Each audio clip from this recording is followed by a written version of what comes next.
All right, guys, welcome back to the Everything College Football Podcast. Today, me and Nick here, we're doing a preview and prediction for a ranked matchup between the Texas A&M Aggies and the Notre Dame Fighting Irish, and the 6.5-point favorites. 50.5 is the total. 7:30 p.m. Eastern Time on NBC from South Bend, Indiana. Getting things started with the Texas A&M offense. This is a unit that's honestly impressed me so far this year, especially when it comes to Marcel Reed and his ability to be really an efficient passer, making plays through the air. 200-plus yards in both games so far, throwing the football. Hasn't been running it all that much. About 18 attempts. It's a respectable number, but you certainly think he's going to up that number when it comes to going on the road against a very tough defense. He's not the most physical guy. He's more of a guy that's going to hit you if you turn and burn with speed and elusiveness at 6'1", 185. But they got him some new weapons in free agency, and these guys have been paying off. Mario Craver, Casey Concepcion, these guys have been balling out for this passing attack, which makes me incredibly excited for the upside for A&M. Terry Bussey, of course, is a phenomenal athlete who got on the board in week 2. Some other guys, younger cats in this receiving room. It's really going to be the main three that I mentioned there. This passing attack has impressed me, Nick, and I know they're playing against some weaker opponents, but we didn't really see this type of effectiveness from A&M often last year, regardless of who they were playing. So I'm happy with what I've seen so far, and I think they're playing with all kinds of confidence. And these two weapons they got in the portal, these guys are tremendous. Yeah, the passing attack looks reinvigorated, looks really good for this offense. 66% comp rate, 500 yards passing, 7 touchdowns on the year for Marcel Reed. He looks really comfortable and confident, and he's developing into the passer. He's looks better than DJ Lagway, who was a guy they compared him to a lot in the offseason. I think Reed has looked really strong out there. Mario Craver has been really good for this team, 236 yards receiving for him, 18.2 yards a grab, and 3 scores. He is fit like a glove in this offense after transferring over, having a pretty good season at his previous stop in the SEC. So this is a kid that's been really solid. He was at Mississippi State, of course, prior to going to A&M. He's been really good. I look at Concepcion, who's been solid as well. 150 for him, 16.1 and 3 scores. So overall, this has just been a really solid showing. Those two guys lead the way considerably, though. Craver has 13 grabs. Concepcion has 9. Outside of that, no one has more than 4, so I think, or 5 that is. But they're not really targeting the rest of the offense. They got the tight end involved occasionally. Terry Busey has a couple of grabs. But I wanted to see them kind of spread the ball out a little bit more, see if they can get more of these weapons involved. But right now, this 1-2 punch has been pretty deadly. It's been a really solid start to the season as the offense has scored 43 points per game, 610 yards through the air, and 8 touchdowns to only 1 pick, 6.91 yards per play. Pretty good numbers overall for the passing attack. They also have a great 1-2 punch in the backfield in Le'Veon Moss and Ruben Owens. Seems like this group's fully healthy finally, and it's a lot of talent, a lot of explosiveness here to be had in this backfield. They didn't really open things up much against UTSA. They went back to trying to establish balance against Utah State. Had a good day, 235 on the ground. And of course, Reed's going to be great with his legs. Very interested to see this offense now, as they're going to be playing tough opponents. They're really going to try and find out their identity. Are they going to be strong through the air? Are they going to be run heavy? Are we going to have a balanced approach? I think A&M's certainly capable of that. We are facing an elite defense who, they weren't perfect against the run against Miami, but they're pretty darn solid. And I think that A&M, they have an offensive line that possesses a tremendous amount of size and power.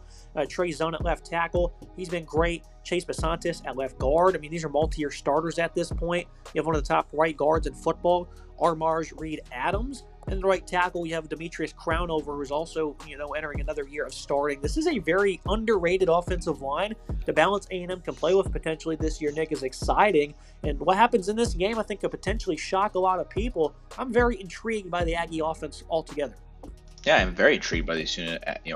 By and large, I think it's a really interesting unit. Marcel Reed's been great on the ground, 105 yards for him and 1 score. Le'Veon Moss, 87 yards and a score for him, 6.7 yards per attempt on the ground. He's been solid. Ruben Owens, 6.4 yards per attempt on the ground, 77 yards for him. So they've been really balanced. They've been able to run the ball effectively as well. Just over 5 yards per attempt and 3 scores for this unit here. They're facing a very tough defense in Notre Dame that will certainly look to try and isolate them and put them into passing situations here on the road in a hostile environment. But this rushing attack has been solid, and overall, I'm really happy with what this offense looks like for A&M. I think it's progressing pretty well as a unit. I think overall they'll be really competitive in the SEC with this unit. Playing on a hostile environment in a very tough situation on the road at Notre Dame, though, the offense may struggle. This is a very strong Notre Dame defense. I'm certainly curious to see how that kind of develops and what that looks like throughout the day.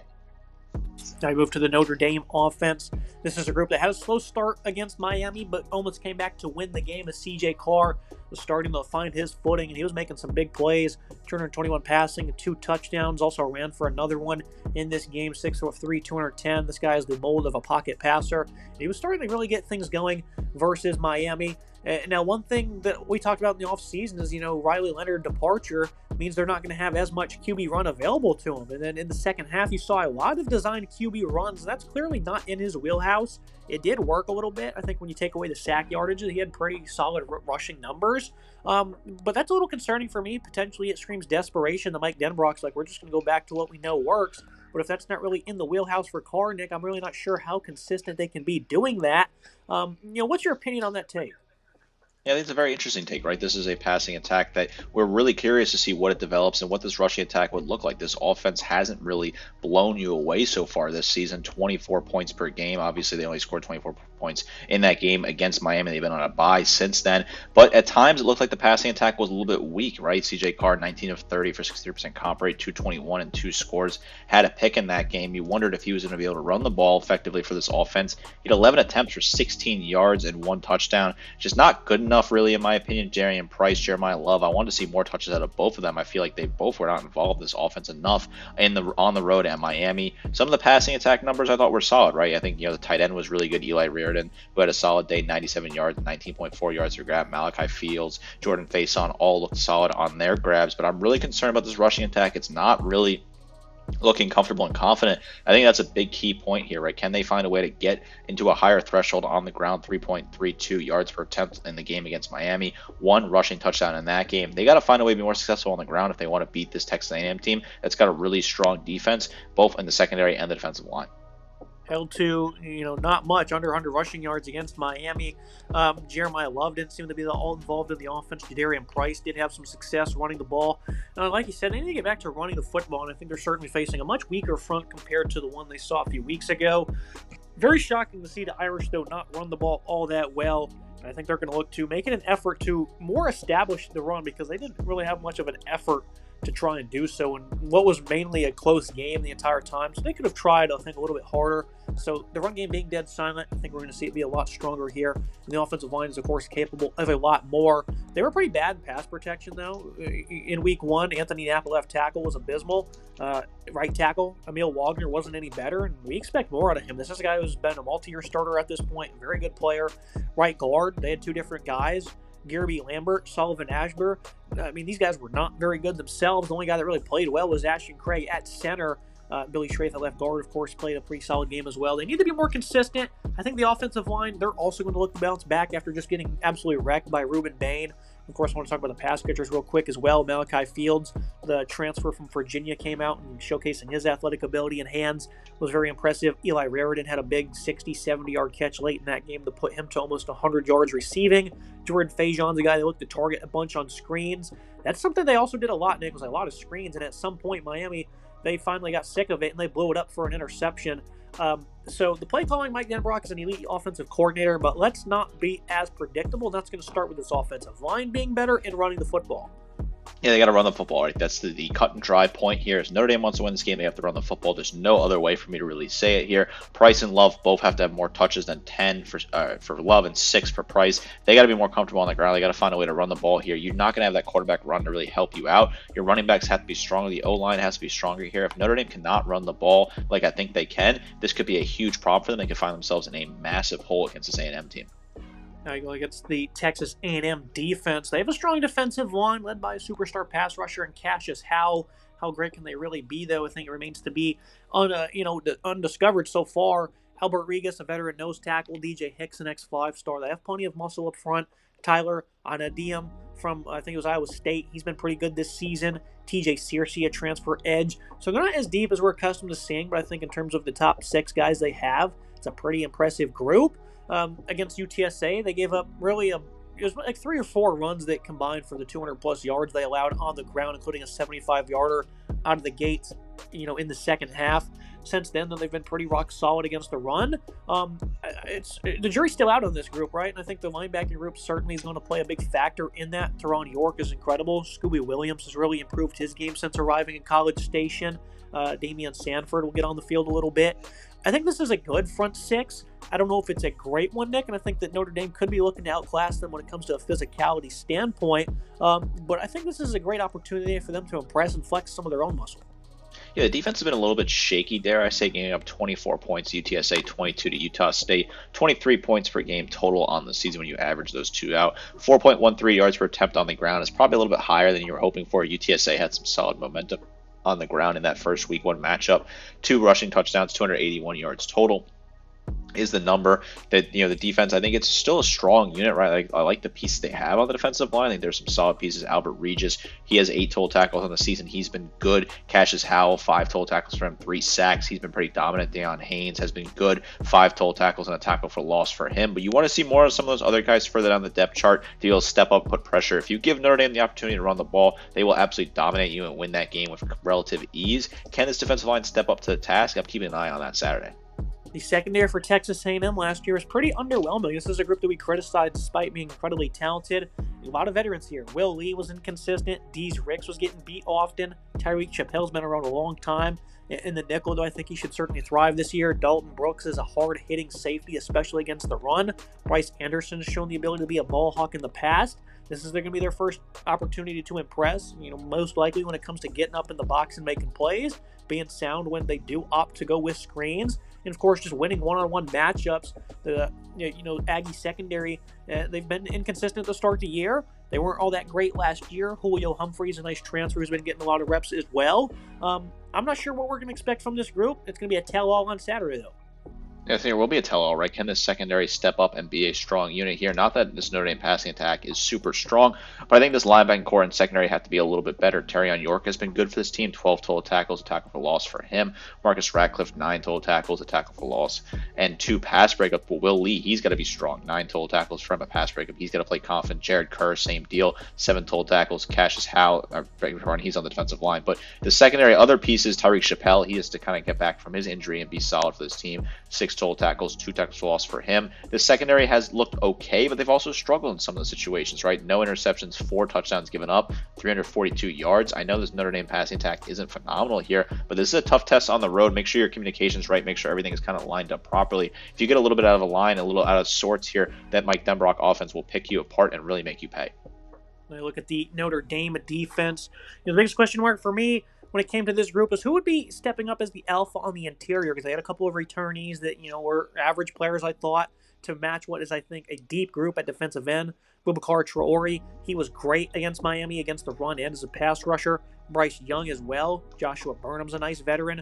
Junior Talamaka, he's been great. And on the interior, you had those veterans, Jason Onway and Donovan Heimlich, and they didn't play that good. But insert Louisville transfer Jared Dawson, I think you got your answer. This guy was tremendous against the run. I think he's going to be one of those alphas that steps up with the 2 veterans that departed from last year's group. And I think you have yourself a very strong defensive line altogether, and I think the pass rush, as the season goes on, is really going to wear down opponents. Of course, that linebacker, Drake Bowen, is a complete star. Missed 4 tackles against Miami, though. You'll be facing a complex offense here that's going to try to establish balance. You want to see him have a bounce-back performance. Jalen Sneed, Jaden Osbury, on the other hand, though, those guys were pretty consistent in week 1.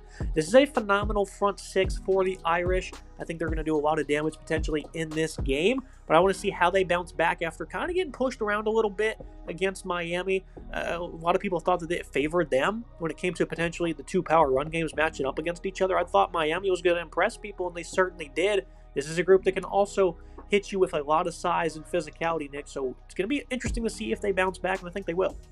They gave 134 yards in that game on the ground in Miami, 3.53 yards per attempt, 1 rushing touchdown, 27 points was ultimately what they gave up in the loss down there in Miami Gardens. About 5 yards per play overall, 339 yards total offense is what Miami was able to get. I thought there was some positivity from the defensive line. I think Traore looked good, 6 total tackles for him, plus a sack. He had some pressure. He looked good. Gabe Rubio, same deal, 4 total tackles for him. I think I was pretty impressed with what his pressure looked like. But outside of those 2, I need to see more of this defensive line. I thought it was a little bit weak. Drake Bowen, I know he had those missed tackles, but he'll kind of clean that up. 8 total tackles for him. He was still the second highest tackler in that game. Jaden Ashbury, 5 total tackles for him at linebacker as well. Can the secondary have a strong day here as well? Something I'm keeping an eye on, right? This is a passing attack for Texas A&M that's pretty interesting and complex. Overall, this is a very complex offense. The defensive line's got to play better. The linebacking core, they got to make sure they clean up those missed tackles. Secondary also needs to play better. You saw a lot of zone early on in that game. They eventually started rolling into more man, and they struggled. Christian Gray, Leonard Moore, these guys are both second-year starters. They both weren't all that good. Moore, of course, is more reliable than Gray. Carson Hobbs had to get on the field for some plays. It's a very inexperienced group for the Irish. We've talked about in the offseason how they have a lot of freshmen in that room. Hobbs is a sophomore, and he ended up getting on the field and was targeted a lot. Missed 3 tackles as well in his 21 reps. He was just abysmal. Devontae Smith, the transfer from Bama, he was solid in the slot. And, of course, at safety, Adon Schuler. This guy's tremendous against the run.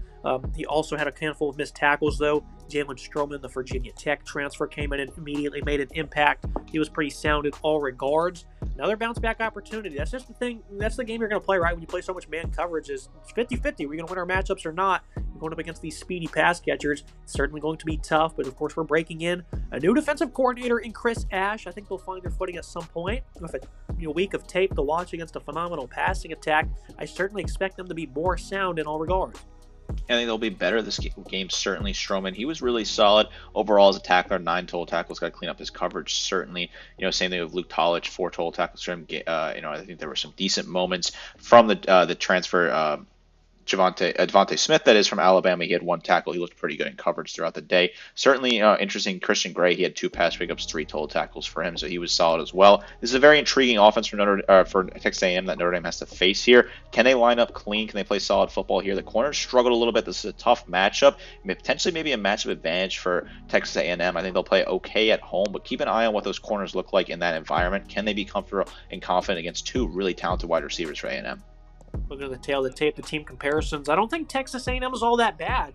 I don't think they have an edge on defense at all, but on offense, I think there's some clear edges, and that includes the quarterback, wide receiver, and the offensive line. While running back, they're not trailing too far behind either, but I'm going to go ahead and give it to the Irish, but you could call it even. What are your thoughts on these comps?